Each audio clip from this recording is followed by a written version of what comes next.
Alasan yang tak masuk akal. Jokowi cawe-cawe karena tak percaya diri. Koalisi, kami, serukan pemakzulan Jokowi. Seperti yang saya katakan, tugas umum pemerintahan itu adalah menjaga situasi aman, damai, tentram, ya, dan baik untuk pemilu. Jadi menciptakan an equal field untuk proses berpemilu. Karena itu ketika Presiden mengatakan akan cawe-cawe dalam pemilu, maka pertama secara terminologi itu tidak tepat, tidak benar, bahkan salah. Dan yang kedua, ya, tidak boleh Presiden cawe-cawe.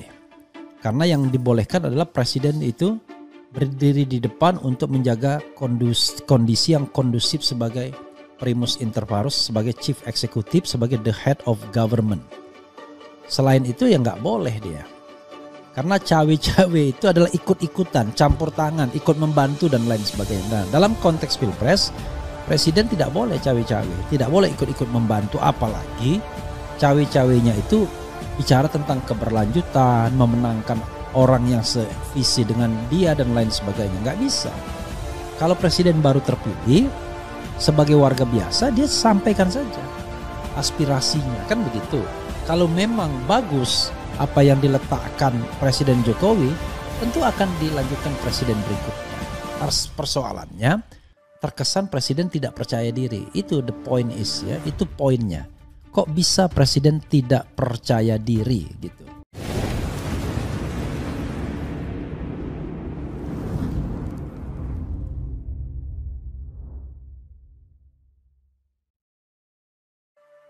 Kami lintas provinsi serukan pemakzulan Presiden Jokowi.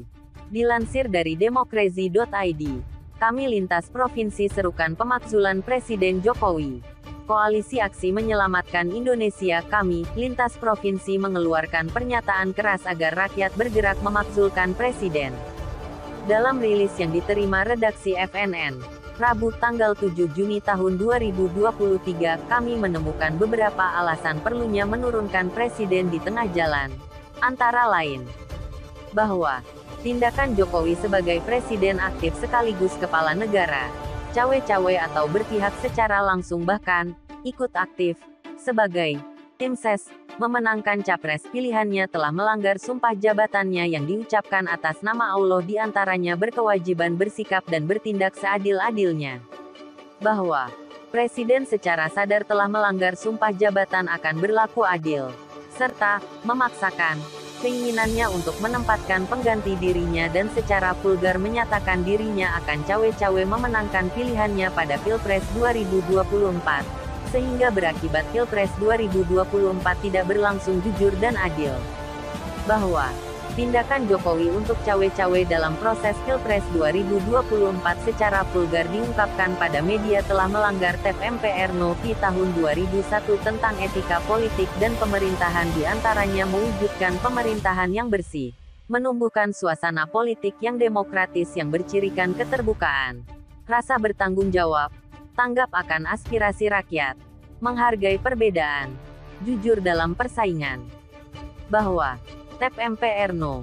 Pi tahun 2001 juga mengamanatkan agar penyelenggara negara memiliki rasa kepedulian tinggi dalam memberikan pelayanan kepada publik, siap mundur apabila merasa dirinya telah melanggar kaidah dan sistem nilai ataupun dianggap tidak mampu memenuhi amanah masyarakat, bangsa, dan negara. Bahwa tindakan Jokowi sangat berbahaya bagi kehidupan demokrasi serta keberlanjutan pemilu, karena dipastikan pemilu 2024 tidak akan terselenggara secara jurdil. Bagaimanapun jika Jokowi sebagai presiden dan sebagai kepala berpihak dan tidak netral, serta tidak berlaku adil, maka akan menyebabkan kecurangan pemilu secara sistemik, masif dan terstruktur karena langsung atau tidak langsung, semua infrastruktur yang berada di bawah presiden, diperintah ataupun tidak, harus menuruti kemauan Jokowi. Bahwa melanggar sumpah jabatan dan perbuatan tidak adil dan tidak secara politik dan pemerintahan merupakan perbuatan tercela seperti yang diamanahkan pada pasal 7 AUUD, sehingga Jokowi tidak lagi memenuhi syarat sebagai presiden dan atau wakil presiden. Sesuai kajian kami lintas provinsi secara mendalam demi keberlangsungan pemilu secara jujur dan adil serta menjamin persatuan bangsa dan penegakan NKRI, maka kami meminta 1.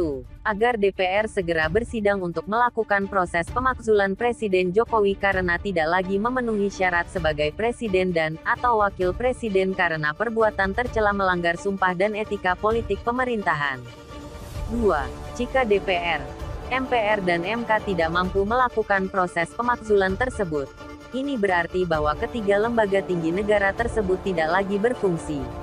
Untuk hal tersebut kami lintas provinsi menyerukan agar rakyat bersama TNI bergerak serentak untuk menjaga negara tercinta ini dari kekacauan kehidupan berbangsa dan bernegara. Surakarta, tanggal 6 Juni tahun 2023. Koalisi Aksi Menyelamatkan Indonesia, kami lintas provinsi.